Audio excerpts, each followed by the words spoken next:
Gênesis capítulo 15 diz assim: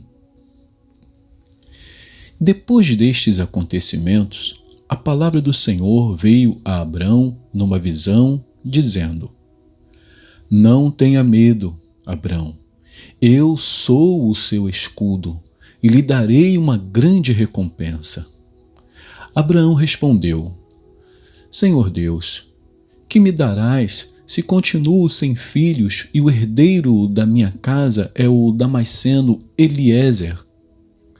Abraão continuou: Tu não me deste descendência, e um servo nascido na minha casa será o meu herdeiro.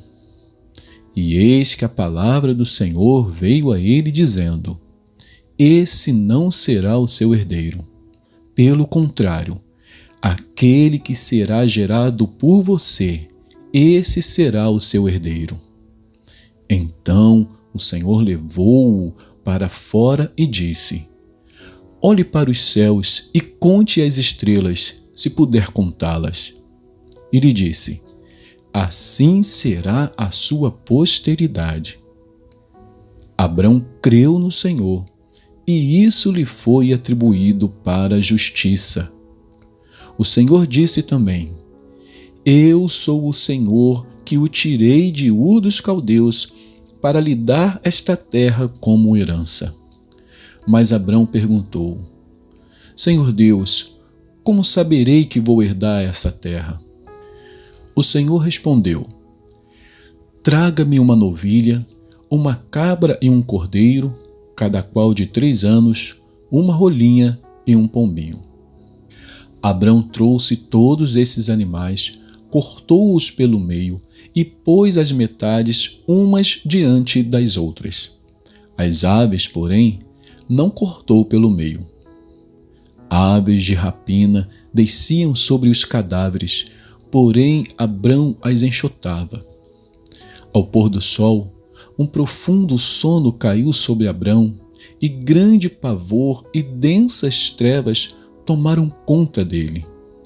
Então o Senhor lhe disse: Fique sabendo, com certeza, que a sua posteridade será peregrina em terra alheia, será reduzida à escravidão e será afligida durante 400 anos.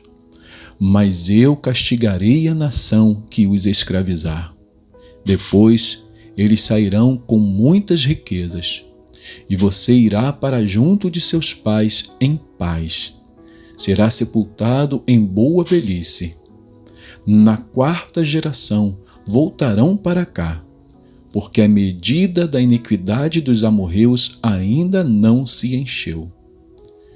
Quando o sol se pôs e houve densas trevas, eis que um fogareiro fumegante e uma tocha de fogo passaram entre aqueles pedaços dos animais.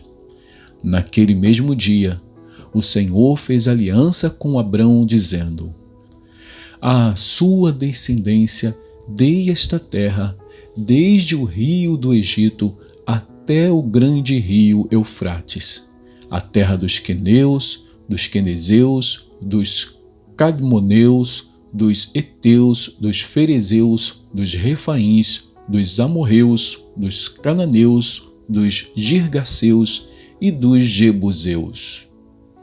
Capítulo 16. Ora, Sarai, mulher de Abrão, não lhe dava filhos, mas tinha uma serva egípcia chamada Agar. Então Sarai disse a Abrão: Eis que o Senhor me impediu de dar à luz filhos. Tome, pois, a minha serva. Talvez assim eu possa ter filhos por meio dela. E Abrão concordou com o plano de Sarai. Então Sarai, mulher de Abrão, tomou Agar, sua serva egípcia, e a deu por mulher a Abrão, seu marido, depois que ele já estava morando durante 10 anos na terra de Canaã. Ele teve relações com Agar e ela ficou grávida. Ao saber que estava grávida, Agar começou a olhar com desprezo para sua senhora. Então Sarai disse a Abrão: Seja sobre você a afronta que é feita a mim. Eu mesma pus a minha serva em seus braços. Ela, porém, vendo que engravidou, me olha com desprezo. Que o Senhor julgue entre mim e você. Abrão respondeu a Sarai: Você continua a ter controle sobre a sua serva. Faça com ela o que melhor lhe parecer. Então Sarai a humilhou, e Agar fugiu da presença dela. Quando o anjo do Senhor a encontrou junto a uma fonte de água no deserto, junto à fonte no caminho de Sur, perguntou-lhe: Agar, serva de Sarai, de onde você vem e para onde você vai? Ela respondeu: Fujo da presença de Sarai, minha senhora. Então o anjo do Senhor lhe disse: Volte para sua senhora e sujeite-se a ela. E o anjo do Senhor disse também: Aumentarei em muito a sua descendência, de maneira que de tão numerosa não poderá ser contada. E o anjo do Senhor continuou: Você está grávida e dará à luz um filho, a quem chamará Ismael, porque o Senhor ouviu o seu grito de aflição. Ele será entre os homens como um jumento selvagem. A sua mão será contra todos, e a mão de todos será contra ele. E habitará diante de todos os seus irmãos. Então Agar deu ao Senhor, que havia falado com ela, o nome de Tu és o Deus que vê. Porque ela dizia: Neste lugar eu olhei para aquele que me vê. Por isso, aquele poço se chama Beer-Lahai-Roi. Fica entre Cádiz e Bered. Agar deu à luz um filho a Abraão, e Abraão chamou de Ismael o filho que Agar lhe deu. Abraão tinha 86 anos quando Agar lhe deu à luz Ismael. Vamos então a Jó.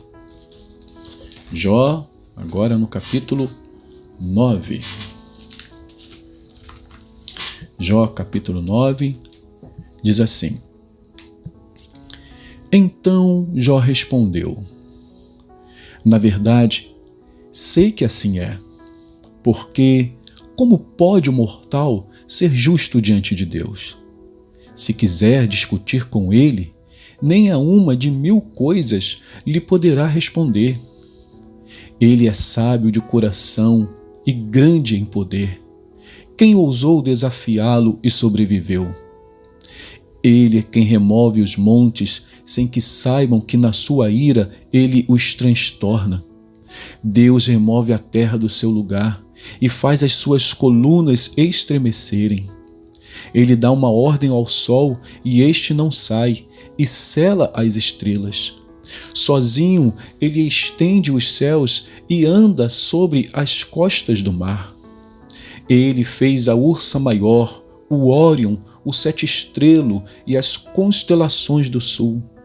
Deus faz coisas grandes e insondáveis, e maravilhas que não se podem enumerar. Eis que ele passa por mim e não o vejo, segue diante de mim e não o percebo. Eis que arrebata a presa.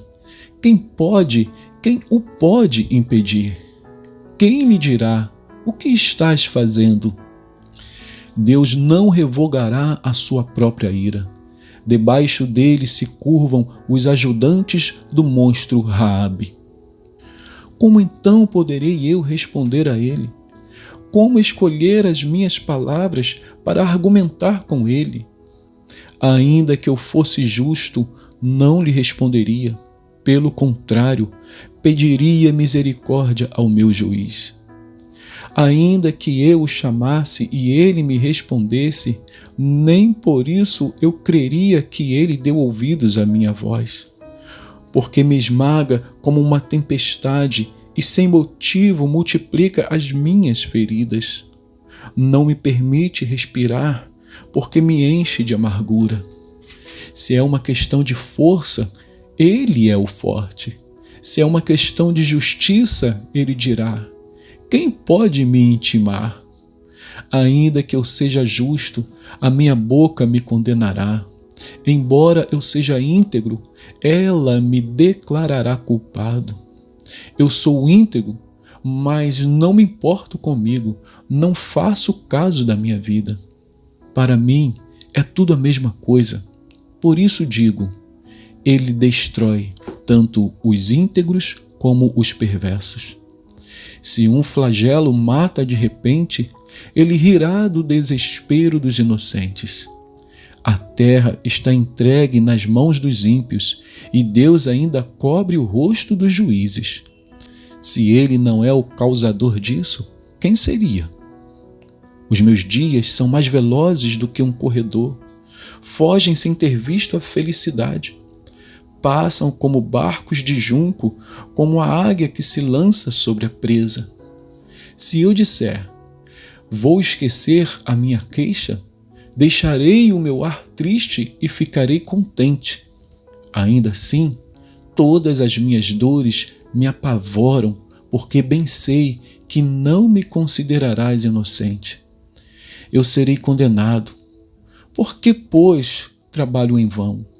Ainda que me lave com água de neve e purifique as minhas mãos com sabão, mesmo assim me submergirás no lodo e as minhas próprias roupas terão nojo de mim.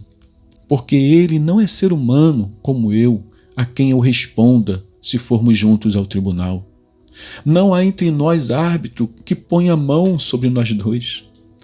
Que ele tire a sua vara de cima de mim e que o seu terror não me amedronte. Então falarei sem o temer. Do contrário, eu não estaria em mim. Capítulo 10. Estou cansado de viver. Darei livre curso à minha queixa. Falarei na amargura da minha alma. Pedirei a Deus: não me condenes.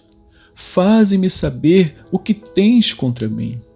Será que tens prazer em me oprimir, em rejeitar a obra das tuas mãos e em favorecer o conselho dos ímpios?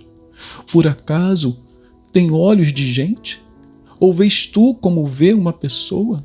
São os teus dias como os dias de um mortal? Ou são os teus anos como os anos de um ser humano, para te informares da minha iniquidade e indagares o meu pecado? Bem sabes que eu não sou culpado.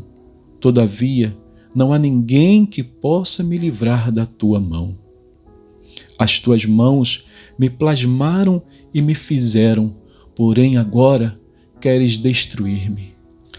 Lembra-te de que me formaste como em barro, e agora queres reduzir-me a pó?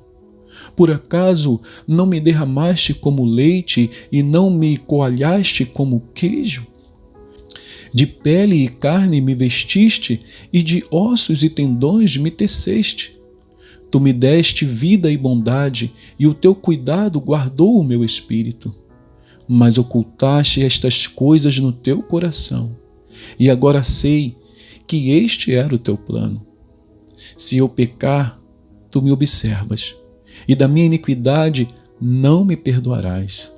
Se for iníquo, ai de mim, e se for justo, não ouso levantar a cabeça, pois estou envergonhado e olho para a minha miséria. Porque, se levanto a cabeça, tu me caças como um leão feroz, e de novo revelas o teu poder maravilhoso contra mim. Renovas contra mim as tuas testemunhas, e multiplicas contra mim a tua ira. Males e lutas se sucedem contra mim. Por que me tiraste do ventre de minha mãe? Eu deveria ter morrido antes que um olho me visse. Teria sido como alguém que nunca existiu, e já do ventre teria sido levado à sepultura. Não são poucos os meus dias? Cessa, pois, e deixa-me em paz, para que por um pouco eu tome alento, antes que eu vá para o lugar do qual não voltarei, para a terra das trevas e da sombra da morte, terra de escuridão, de trevas profundas, terra da sombra da morte e do caos, onde a própria luz é como a escuridão. Que Deus abençoe a porção da sua palavra.